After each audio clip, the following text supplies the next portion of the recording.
Hello friends, very good evening. कैसे हैं आप लोग? उम्मीद है कि आप लोग सारे बहुत अच्छे होंगे, खुश होंगे। चलिए आज बात करते हैं थोड़ा पेट की, डाइजेशन की और बड़ी कॉमन प्रॉब्लम। हर आदमी, मैं देखता हूं शायद 80-90% आदमी, मेरे तेजाब बहुत बनता है, मैं ये नहीं खाना, मेरे तेजाब का कैप्सूल, अब भाई मेरे कैप्सूल पकड़ लाना, तेजाब बहुत बनता है। बड़ी कॉमन बात सुनने को मिलती है। ये क्या चीज है? कहां से बनता है? क्या है ये?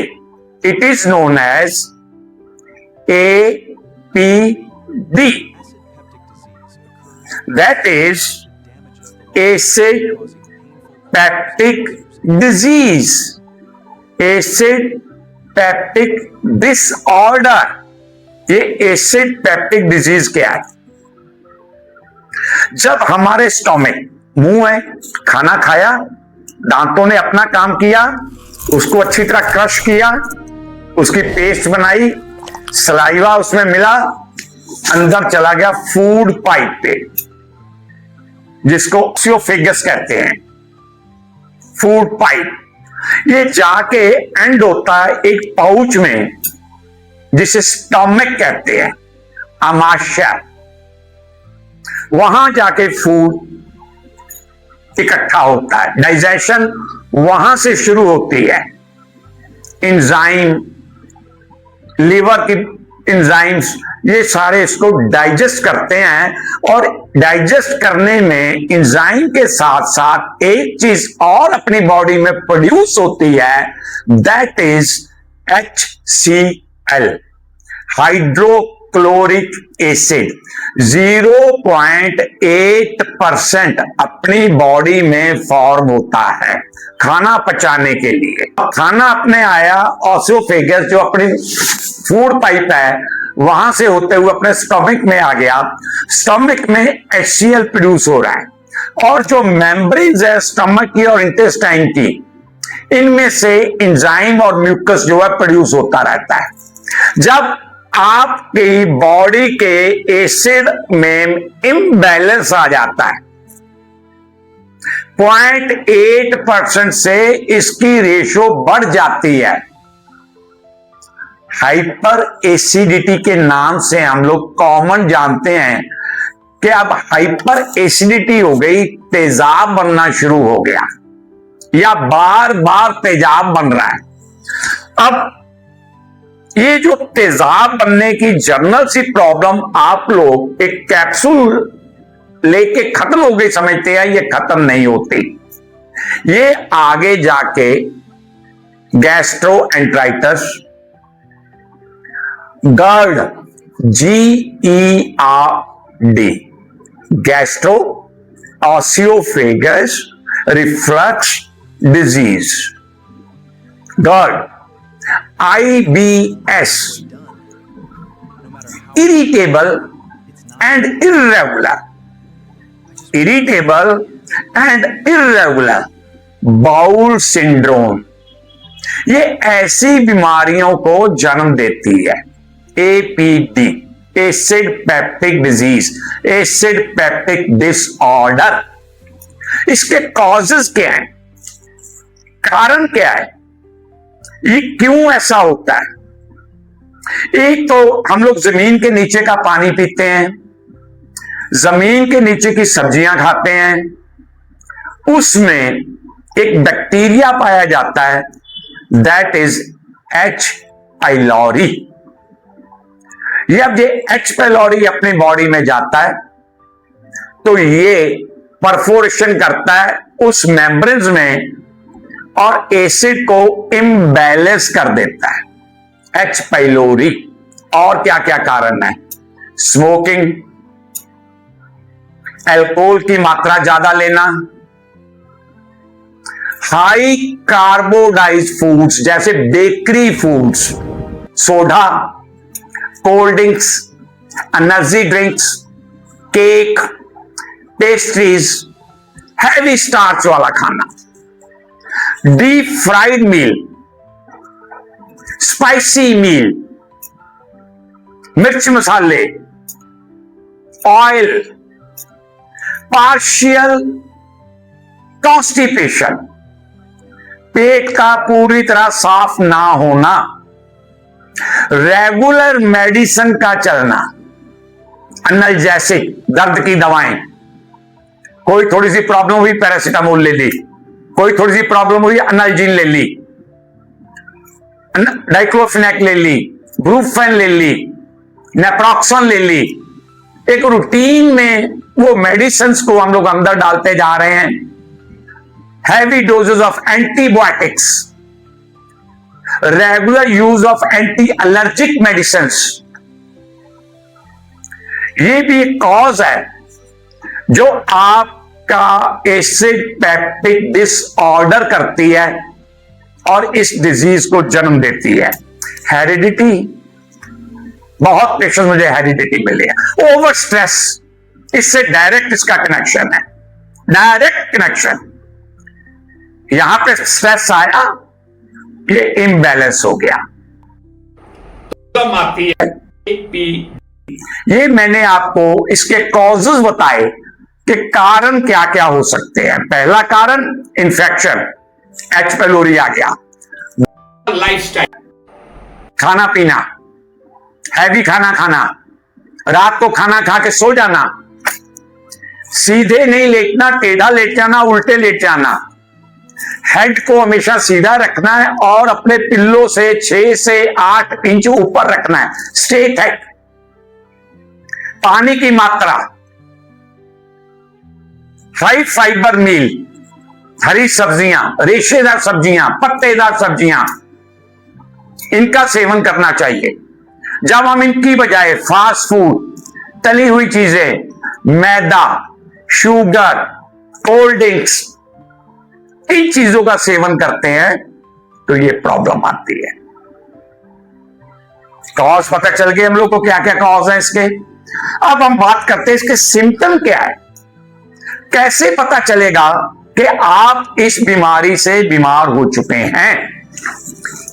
कैसे पता चलेगा? क्या क्या सिम्टम, निशानियां क्या है इसकी? जहां पर अपनी फूड पाइप खत्म होती है और स्टमक शुरू होता है, जहां फूड पाइप खत्म हुई और अमाशय शुरू हुआ, उस पोर्शन को एपिगैस्ट्रिक पोर्शन कहते हैं।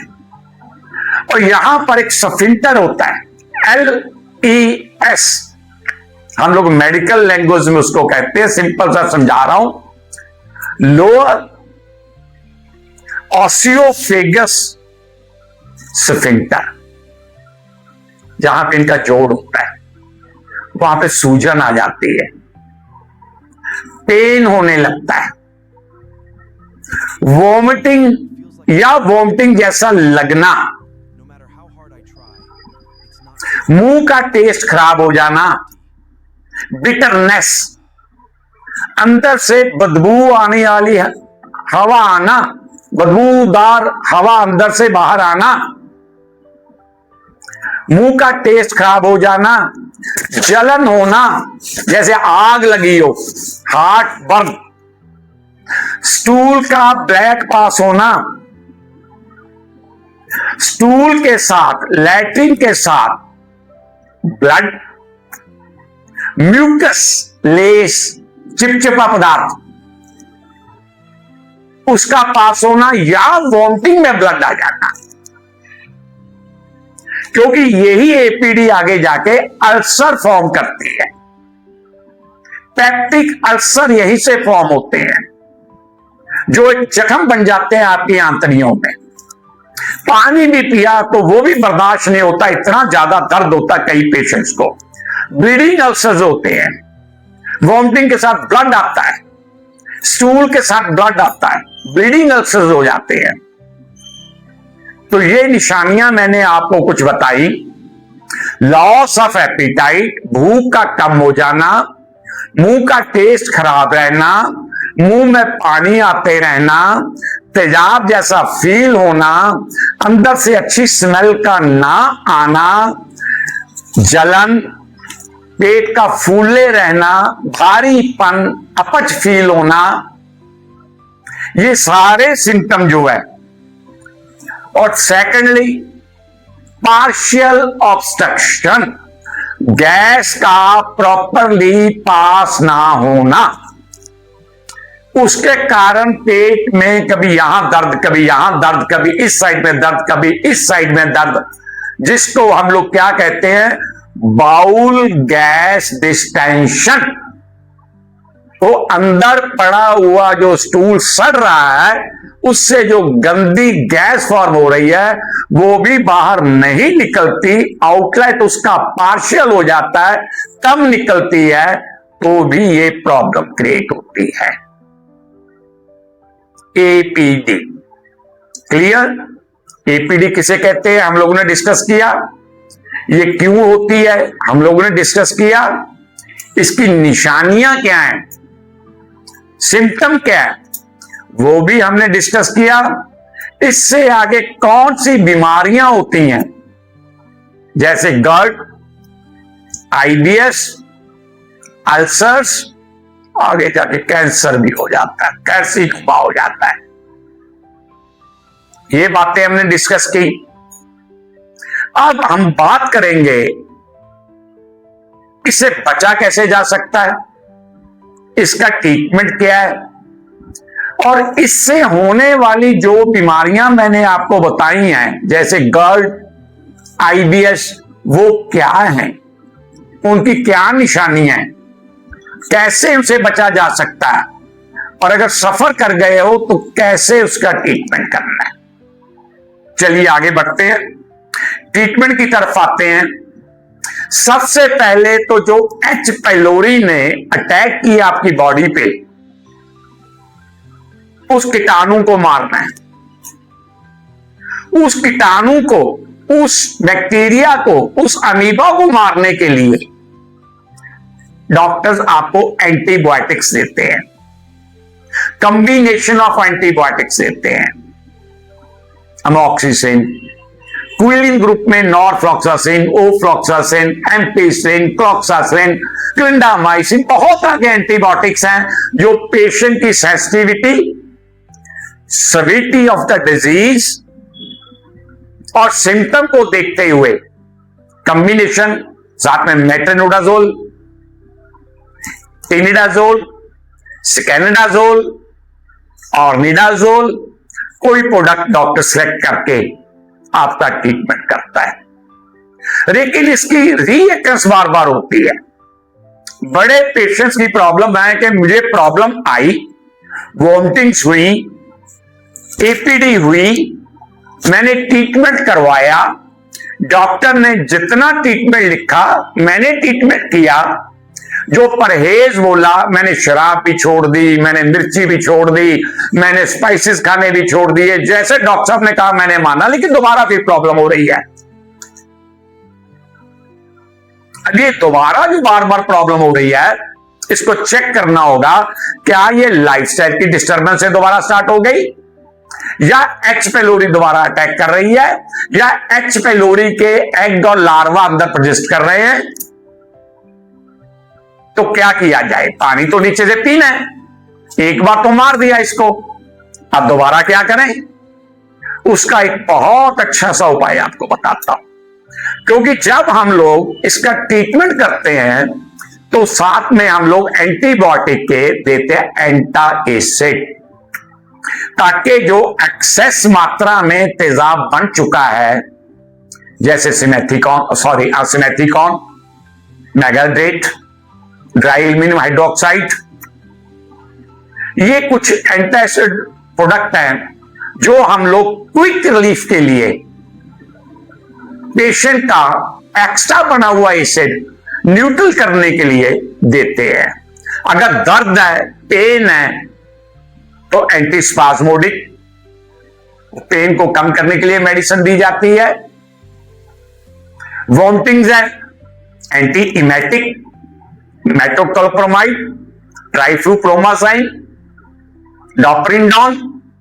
डॉक्टर सेलेक्ट करता है कि आपको कौन सी मेडिसिन का कौन सा ग्रुप कितनी मात्रा में देना है। देन H2 ब्लॉकर्स, ये एक ऐसा ग्रुप है, ग्रुप ऑफ मेडिसिन, एक ऐसा केमिकल का नाम है जो आपके एसिड बनाने वाले जो सेल है उनको न्यूट्रलाइज करता है और एसिड की सेक्रीशन को कम करता है। ब्लॉकर्स, ब्लॉक करता है उसको, जैसे सिमेटेडिन, रेंटेडिन, फिमोटेडिन, ये कुछ मेडिसिन है जो ब्लॉकर का काम करती हैं।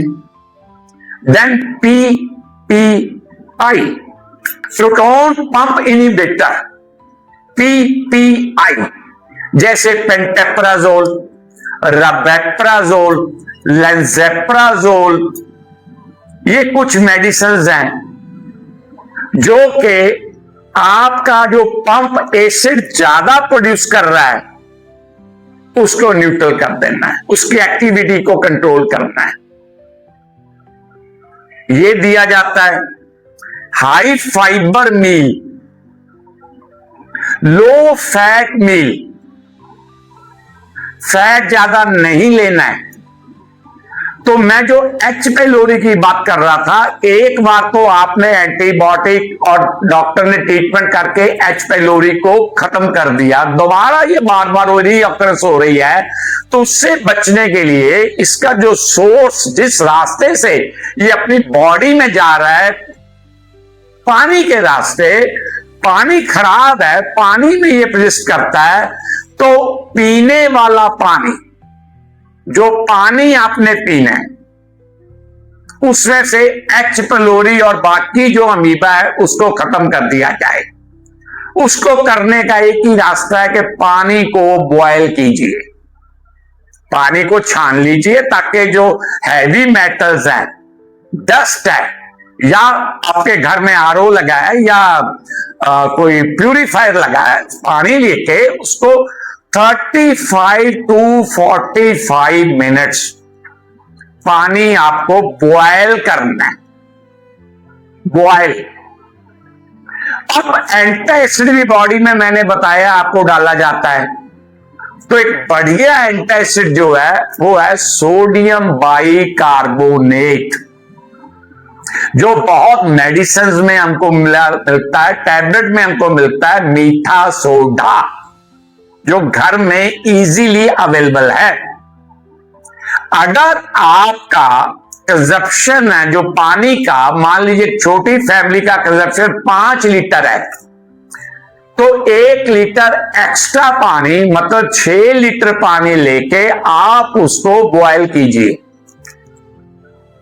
जब पहला बॉयल आ जाए तो 1 ग्राम सोडा बाइकार्बोनेट 1 लीटर पानी में, यानी 5 लीटर में 5 ग्राम, एक छोटा चम्मच उसमें मिक्स कर दीजिए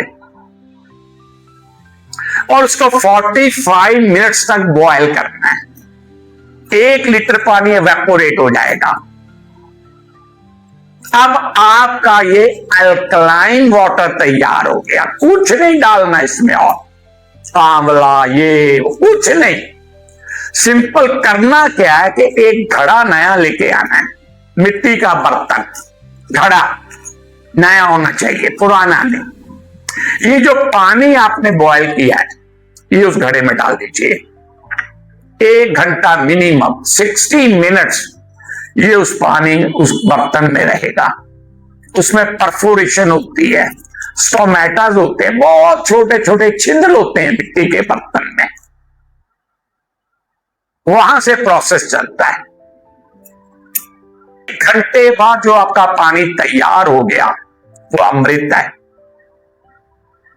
उसको बॉटल में भर लीजिए, कैसे भी यूज कीजिए, पर एक बात का ध्यान रखना है कि अब आपने स्टरलाइज वाटर लेना शुरू कर दिया है, अच्छा पानी पीना शुरू कर दिया है, बाहर जाके गड़बड़ ना हो जाए, इसलिए जहां भी आप जाए अपना पानी साथ में कैरी करके लेके जाए। ये नहीं कि घर में तो हम लोग अल्कलाइन और स्टरलाइज वाटर पी रहे हैं, बाहर गए और गंदा पानी पी लिया जिसमें H pylori अमीबा पता नहीं क्या क्या है, बॉडी पे दोबारा अटैक हो गया। सो रीएक्टर से बचने के लिए बॉइल्ड वाटर ही एक ऐसा प्रोसेस है जो H pylori को खत्म करता है और इसकी रीअक्रेस को खत्म करता है। बार बार एंटीबायोटिक्स का यूज होना, बार बार लॉन्ग इलनेस के लिए मेडिसिन का खाना, स्मोकिंग, अल्कोहल बंद ना करना, ये सारे कारण रीअक्रेंस के हैं जो बार बार इसको करते हैं। क्लियर? ओके। अब मैंने इसका ट्रीटमेंट आपको बताया कि सबसे पहले H pylori को खत्म करना है, एंटासिड लेना है, H2 ब्लॉकर्स लेने हैं, PPI डॉक्टर देता है। इन चीजों से, और अगर सिम्टम है, उल्टी है, एंटीमाइटिक मेडिसिन, दर्द है, स्पाज्मोडिक मेडिसिन, ये सब डॉक्टर आपको देते हैं। निशानियां पता लग गई आपको, सिम्टम सारे पता लग गए क्या है, क्यों होता है, मेन कारण क्या है। अब हम लोग आते हैं इससे पैदा जो होने वाली बीमारियां, मैंने 2-3 चीजें पहले बताई, गर्ड, IBS, पेप्टिक अल्सर्स। अब ये गर्ड क्या चीज है? GERD। बड़े लोगों में हो सकता आप में से कुछ लोगों रात को 2-3 बजे डकार आया, गंदा खट्टा डकार, साथ में तेजाब आ गया, गले में एसिड आ गया, एसिड गले में आ गया, उससे खांसी शुरू हो गई, सांस लेने में दिक्कत होती बहुत लोगों को। क्या है ये? गैस्ट्रो ऑसियोफेगसनल रिफ्लक्स डिजीज, यानी कि जो हमारा सफिल्टर है, जो अपने ऑसियोफेगस फूड पाइप को अमाशय से जोड़ता है, ये सफिल्टर एक डायाफ्राम, इसको जंप करके आपका जो एसिड है ज्यादा मात्रा में बना हुआ, वो रिफ्लक्स कर जाता है, ऊपर की तरफ आ जाता है, ऊपर गले में तेजाब आ जाता है, छाती में जलन, वॉमिटिंग, हार्ट बर्न, सांस लेने में दिक्कत, सिर भारी, चक्कर, ये रिफ्लक्स से होता है। और कारण क्या है? APD। ट्रीटमेंट क्या है कि डॉक्टर आपको प्रॉपर वे में बताएंगे। मैंने आपको एक ग्रुप बता दिए कि ये मेडिसिन दी जाती है, ग्रुप दिए जाते हैं। तो गर्ड क्या चीज है? वापस आने वाला तेजाब जो आपके खाने को पचा रहा है और वो ऊपर की तरफ उछाल मार रहा है, रिवर्स हो रहा है। कारण हैवी मील, रात में जम के खा लिया, चिकन, मटन, सो उसके बाद सो गए, हैवी मील, स्पाइसी, अल्कोहल, स्मोकिंग, सेम मैंने जो आपको चीजें बताई हैं, जो चीजें एसिड को एनहांस करती हैं, वो चीजें इसको रिफ्लक्स को बढ़ाती हैं। सो कौन सी से बीमारी पैदा हुई? GERD, गर्ड, IBS, irregular and irritable bowel syndrome, means Latin कब आएगी, कैसे आएगी, किस शेप में आएगी कोई फाइनल नहीं, कोई फिक्स नहीं। मैं इसको 3 भागों में बांटता हूं, IBS C, IBS D, IBS M। IBS C जब कॉन्स्टिपेशन हो जाती है, पेशेंट को कब्ज हो गई, वाटर बैलेंस 60% से कम रह गया, फीसिस में फाइबर प्रॉपर लिया नहीं, एवैक्यूलेशन हो नहीं रही है, बाउल गैस डिस्टेंशन हो चुकी है, रिफ्लक्स हो रहा है, तो कई बार कॉन्स्टिपेशन, कई बार लूज मोशन, डायरिया। बड़े पेशेंट होते हैं कि सुबह लैट्रिन सख्त हुई, उसके बाद थोड़ी पतली आ गई, कभी सख्त हो गई, कभी पतली हो गई, कभी वाटरी हो गई, कभी हार्ड हो गई, कभी इस टाइम पे, कभी उस टाइम पे। ज्यादातर जो पेशेंट के सिम्टम मिलते हैं, खाना खाने के आधा घंटा 1 घंटा बाद पेशेंट स्टूल के लिए जाता है। वो लैट्रिन तो चला जाता है, उसको फील होता है कि मेरा स्टूल पास हो गया, लेकिन पार्शियल होता है, पूरा साफ नहीं होता। दोबारा फिर उसको फीलिंग होती है कि मैं टॉयलेट जाऊं। टॉयलेट के समय दर्द होना या टॉयलेट के बाद जलन होना, यह भी इसका एक सिम्टम है। इसको लीड किसने किया? APD। इसका कारण क्या है? APD। तो मैंने आज 2 बातें आपसे डिस्कस की कि APD से GERD, रिफ्लक्स,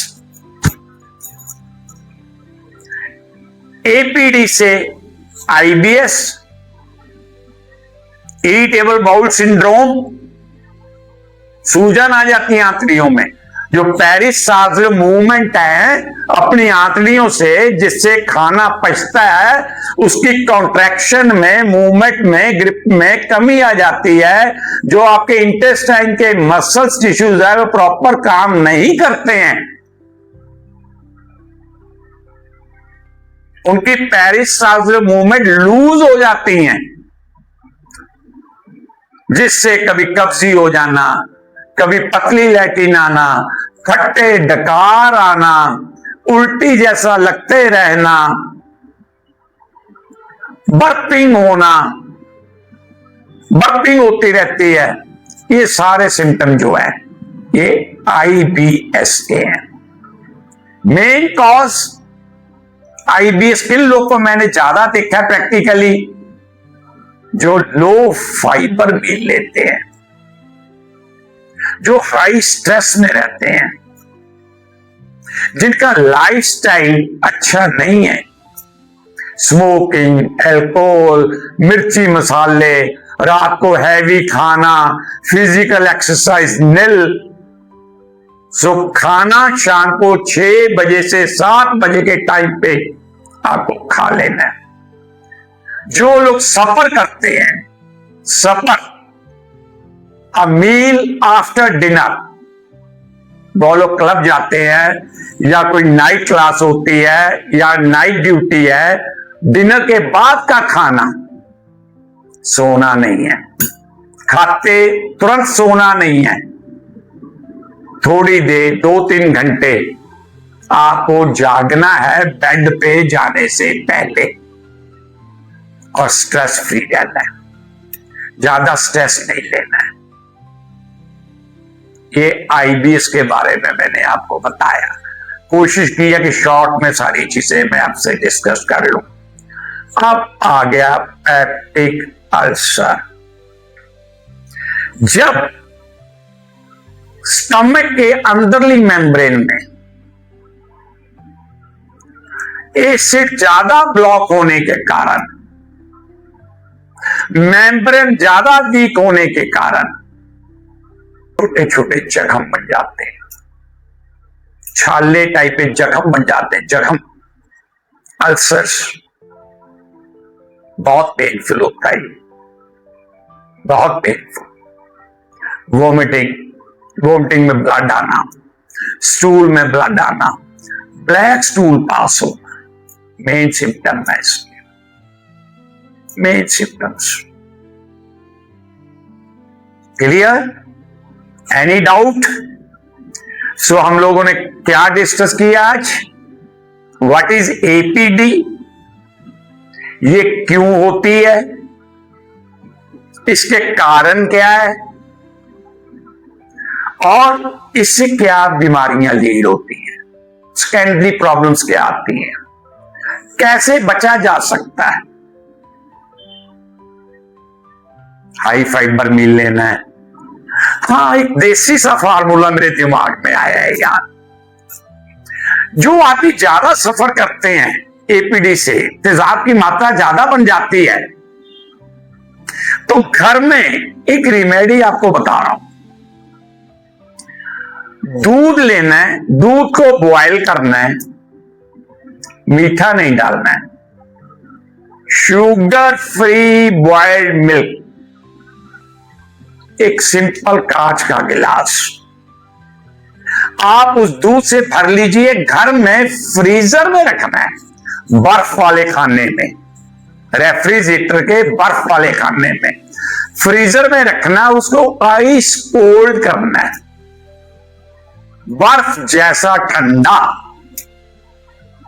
उसके एक एक दो दो घूंट एवरी आवरली, 2 आवरली, एक एक दो दो घंटे बाद आपको लेते रहना है। वो ये अल्कलाइन का काम करेगा, वो भी आपको एसिड को न्यूट्रल करने में हेल्प करेगा। भुजे हुए चने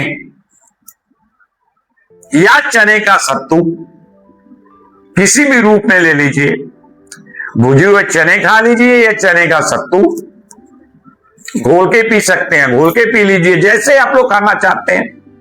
ये भी आपको हेल्प करता है आपके एसिड की एक्स्ट्रा मात्रा को आपके बॉडी से उठा के उसको न्यूट्रल करने में और आपकी इंटेस्टाइन को तंदुरुस्त रखने में। प्रोबायोटिक्स, ऐसे प्रोडक्ट जो आपकी इंटेस्टाइन को हेल्दी रखते हैं। दही क्यों खाया जाता है, क्यों खाते हैं हम लोग दही? इसमें कहते हैं गुड बैक्टीरिया होता है। कौन सा गुड बैक्टीरिया? लैक्टोबैसिलस इसमें पाए जाते हैं, जो अपने कट के लिए बहुत हेल्दी है। इसबगोल, फाइबर, कोकोनट, खोपागिरी, कच्चा नारियल बहुत फायदेमंद है। वो कंट्रोल करता है आपके एसिड पे, आपके आंतड़े को हेल्दी करता है। सो ये बात होगी हमारे अल्सर पे कि अल्सर अगर हो गए तो भाई साहब सर्जरी तक जाया जा सकता है, पेशेंट सर्जरी तक पहुंच जाता है। सो मुझे उम्मीद है कि आज मैंने जो सिंपल वे में आपसे बात की, एपीडी क्या है, बार बार बॉडी में तेजाब क्यों बनता है, रात में उठ के प्रॉब्लम क्या आती है, कैसे बचा जा सकता है, किन कारणों से होता है, और आगे जाके क्या क्या कॉम्प्लिकेशंस आ सकती हैं। उम्मीद है कि बड़े सिंपल लैंग्वेज में मैंने कोशिश की कि आपके साथ इस टॉपिक पे बात कर सकूं। हां, एक बात मेरे दिमाग से निकल गई, नेचर भी अपनी जगह पे अपना काम करती है। मेरे क्लिनिकल पीरियड की जो मैंने प्रैक्टिस का, मेरे ये 30-40 साल निकले हैं, एक चीज मैंने बड़ी कॉमन पाई है कि जिन पर्सन्स का ब्लड ग्रुप ओ पॉजिटिव होता है उनमें ये प्रॉब्लम बहुत जल्दी आती है। ये आरएनए डीएनए की चेन का है, बहुत डीप स्टडी है, मैं उस पर नहीं जाऊंगा। लेकिन उन लोगों में हाइपर एसिडिटी की ज्यादा प्रॉब्लम देखी गई है।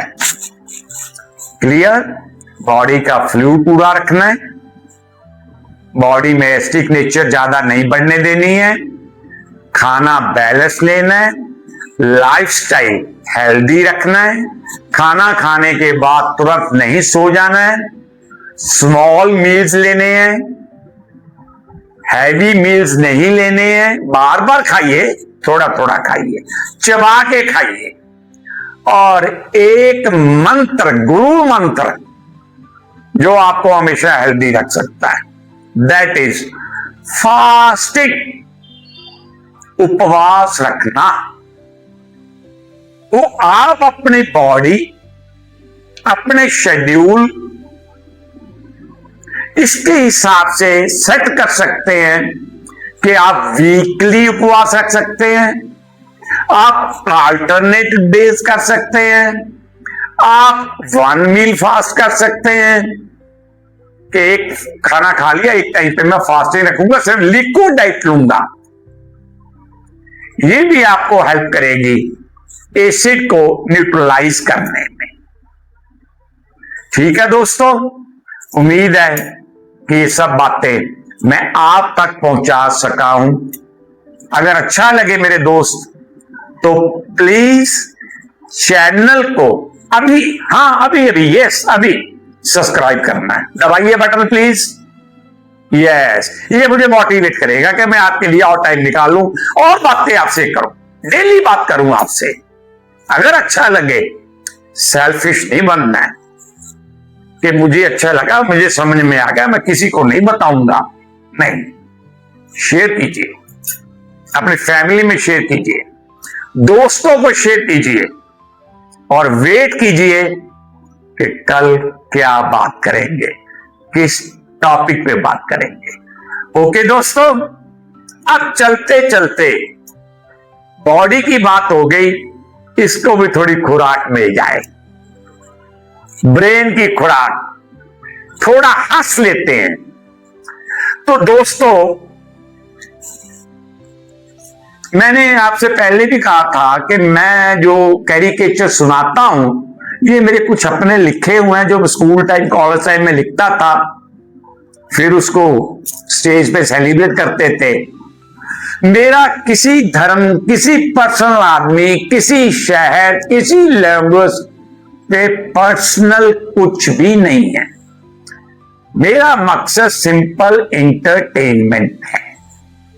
चलिए इमेजिन कीजिए कि आप एक रेलवे स्टेशन पे बैठे हैं, बिजी रेलवे प्लेटफॉर्म, आप वेट कर रहे हैं अपनी ट्रेन की।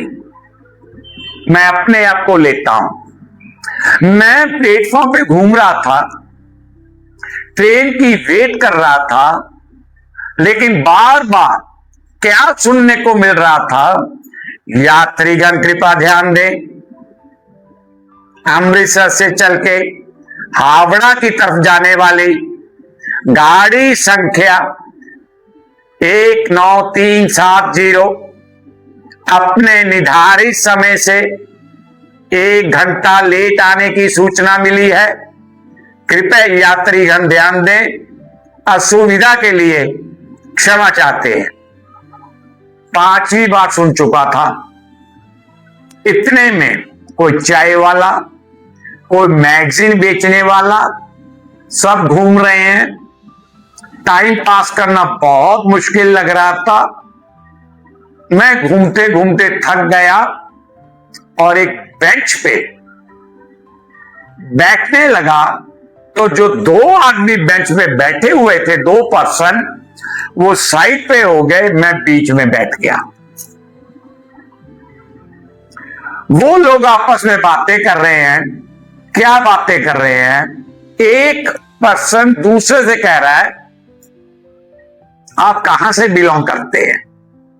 कि मैं अमृतसर से। कमाल है, मैं भी तो अमृतसर से हूं, मैंने इधर देखा, उधर देखा। अमृतसर में कहां रहते हो? न्यू टाउन में। कमाल है, मैं भी तो न्यू टाउन में रहता हूं। मैंने उसकी तरफ देखा, उसकी तरफ देखा। न्यू टाउन में कहां पर रहते हो? सेक्टर 4। कमाल है, मैं भी तो सेक्टर 4 में रहता हूं। सेक्टर 4 में कौन से टावर में रहते हो? कहता सी टावर में। कमाल है,